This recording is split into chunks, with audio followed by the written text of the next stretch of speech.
Now listen,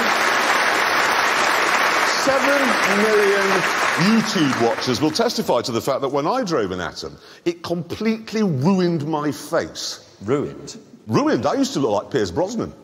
I was a ladies' man. Now they're just sick when they see me. But the thing is, this one, obviously, is a lot faster than the one I drove, but you look just as hideous now as you did when you got into it. I think that's partly because my face isn't as flabby as yours, but it's also...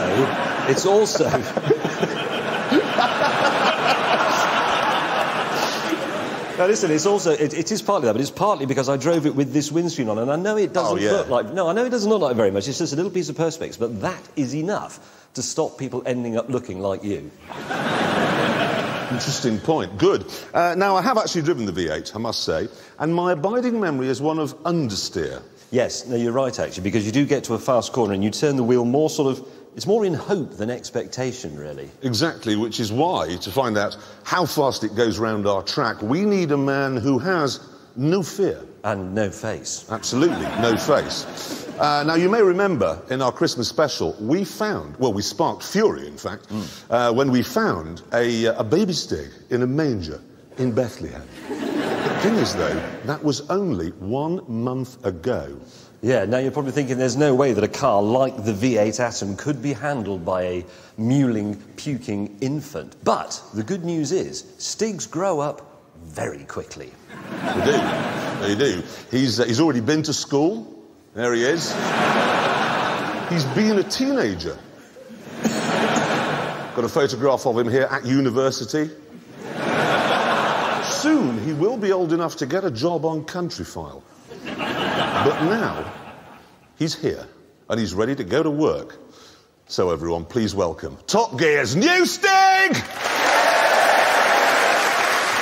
And he's off, firing up the straight like a microbe. The Atom's 3-litre V8 is actually 2 motorbike engines stuck together. Here he comes, powering it into the first corner. Will it understeer? No, it will not. Look, the tail's coming out. Stig playing the wheel like a saxophone there. Chicago. Now there is some understeer, but he sorted it out with a boot full of power. Coming up into Hammerhead. This really will show up its chassis flaws if there are any. Yeah, look, he's watching the speed, but again he's got it all sorted out like a Japanese lunatic. Look at him. If new Stig keeps growing at this rate, he'll be 100 feet tall by Easter. Follow through. Really getting the hammer down now. Was he actually having to put opposite lock on there? I think he was. Stig, though, not phased even slightly more. Tail kicking out there. Second to last corner. Beautifully handled, and Gambon sliding it through and across the line. Now, we should explain.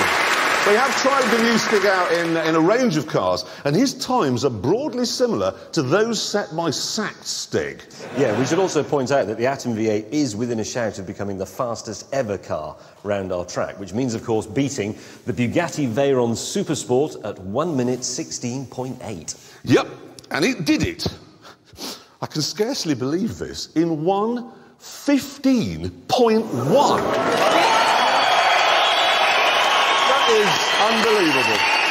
What a car. Some say that he doesn't understand the word envelope. And that he is the only woman in Britain not to have slept with Alan Johnson's policeman. All we know is he's called the Stig. And he's off. And just listen to the noise of that V12. Actually, let's just listen. Nope, can't hear it there. So, first corner, OK, coming in wide. Is it going to bite? Ooh, little bit, but he's through. No stereo in this car, of course. It's just got 12 cylinders. God, that noise is amazing. Now, Hammerhead, I should say the braking system on this car is phenomenal. Carbon ceramic, second generation. So the Stig can brake very hard and very late, but he's not braking now. Oh, that noise is simply sensational. It is spine-tingling.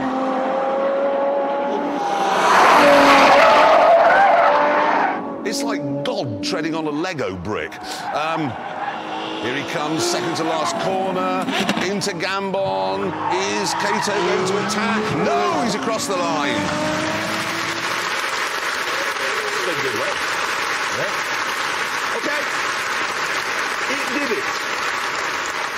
It did it in 1:19.8, which is there. And look at this, it's actually, well, it's 0.7 of a second slower than the Ferrari 458.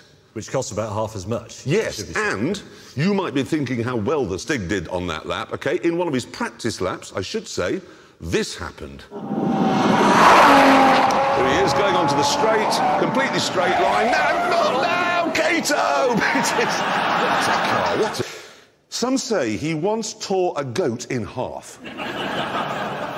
And that he is now regretting buying his new holiday home in downtown Cairo. All we know is he's called the Stig.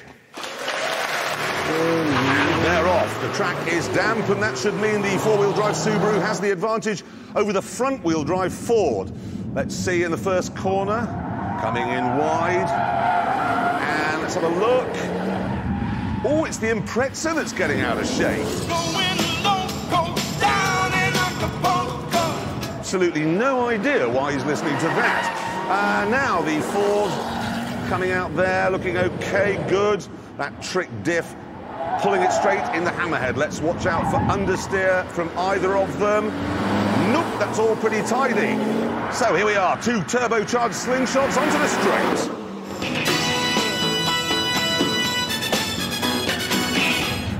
In to follow through. Ooh, Stig drifting the Subaru like a mad rallyist. Imprezas normally look like a gum disease. This one is a gum disease with a spoiler on it. And with those black windows, the Ford looks like a van. Just Gambon left. Two hatchback crabs coming through there. Across the line. Good. I have the times here. And the Focus did it in 1:30.8. So look at that. Wet track in between two 911s. The Subaru, though, I think thanks to four-wheel drive, did it in 1:27.7. So that goes there, look. Now, that's some useful consumer advice if you are thinking of buying any of them, which you aren't because you can't. Thanks for that. Yes. OK.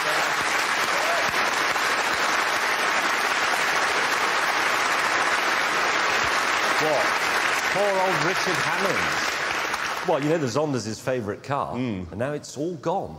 No, actually, because after I made that film, Zonda announced they would make two more tricolores. Really? But then it's over. No, because when they finish doing those, they're going to make a new one called the 750.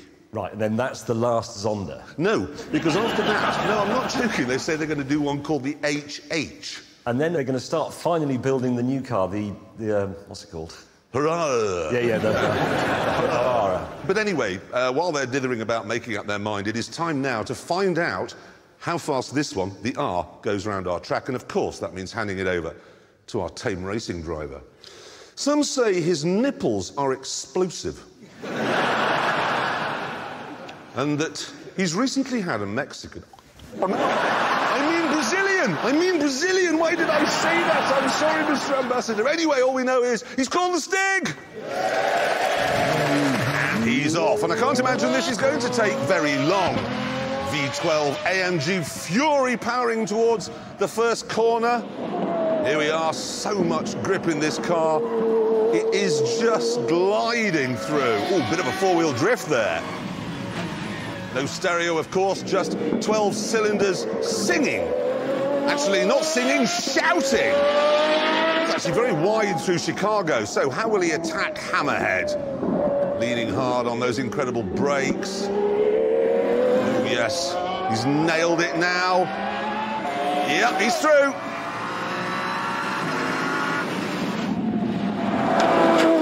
Really open the taps now. Kept a steady throttle through the follow-through. Unsettled a bit by the bump on the apex. Stig not scared. Two corners left. It stays, look, it's so flat. It actually looks undramatic. Oh, a spit of flame into Gambon and across the line. Have the time here. It did it in 1 minute. 26.7. No. No, I'm lying. All right. 1 minute, 8.5. Now, the thing is, you may remember a couple of years ago, Michael Schumacher came here and took a Ferrari FXX round, which is the same sort of thing as this, OK? And that was 1 minute 10.7. So that is 2.2 seconds quicker than Schumacher in a Ferrari on slick tyres as well. That's amazing. That either means that car is truly incredible or the Stig is rather underpaid. Some say that in his wallet he keeps a photograph of his wallet. And that in a recent race, even he was beaten by the King's speech. All we know is he's called the Stig. And they're off. The track is moist, and that should favour the four-wheel drive Audi. Let's see as they come up to the first corner. Audi's okay there. What about the BMW? No, it's getting a bit out of shape. Big squiggly there. I've no idea why he's listening to that. And there we are, the RS5's front end washing out.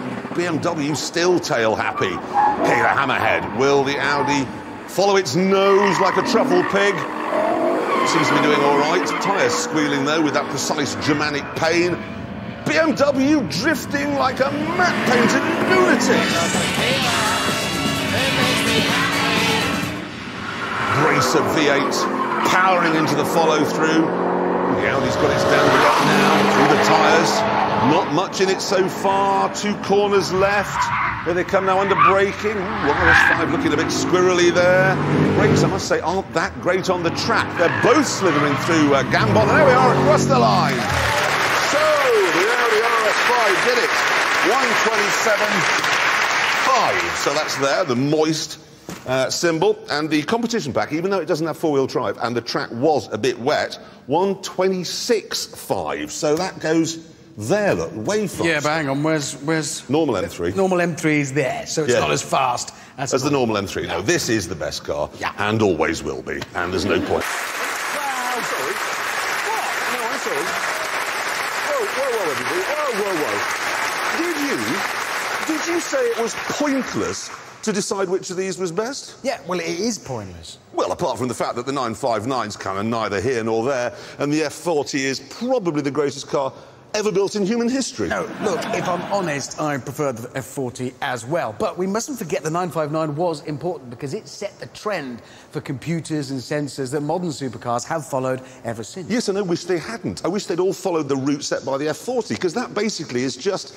It's a twin-turbocharged V8 go-kart. It's just very simple. It's better. Now, I know what you mean. It's analogue versus digital. It is. But anyway, we must now find out how fast they go round our track. The owners must be insane to let us do this. That, of course, means handing them over to our tame racing driver. Some say that his favourite disease he had when he was a child was gout.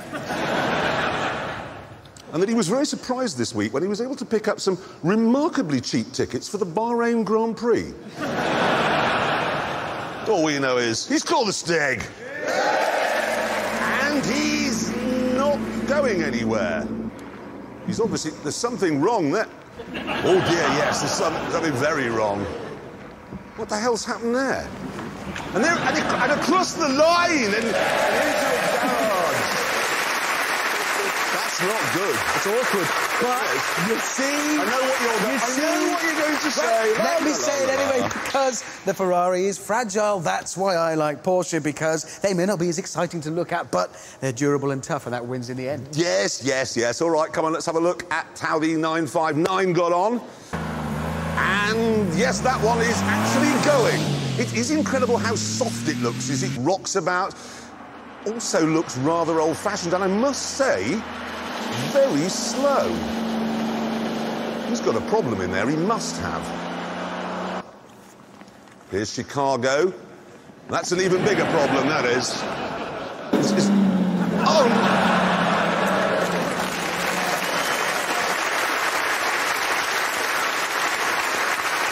What had gone wrong? What happened? Well, apparently, yes, I've just heard that the turbos let go. So that had no boost, that lost its seal. So what we've got here, for the first time ever, is a DNF, a did not finish, and a DNS, a did not start. Yeah.